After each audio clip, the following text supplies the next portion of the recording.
Wow, kare-kare. Siomay. Chef, nakakabere. Nga pa mushroom na ginabot.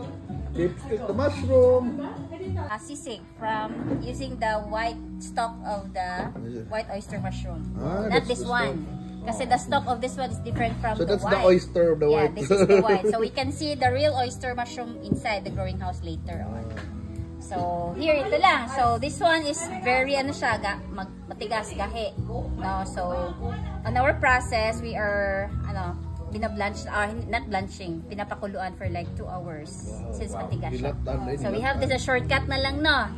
So we have the butter, we have the egg, garlic, and then the sili, and then the onion. Wow. Yan lang. Pumuta eh. Is it okay with you?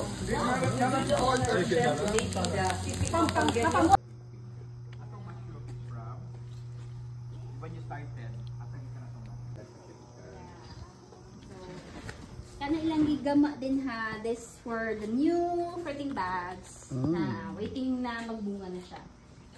So until mga few days from now, magbunga na po na siya, seeing this variety here. So at the back, we have the white.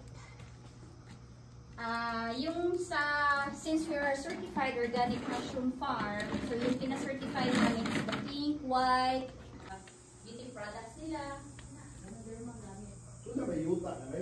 Ano, delete na ko na siya.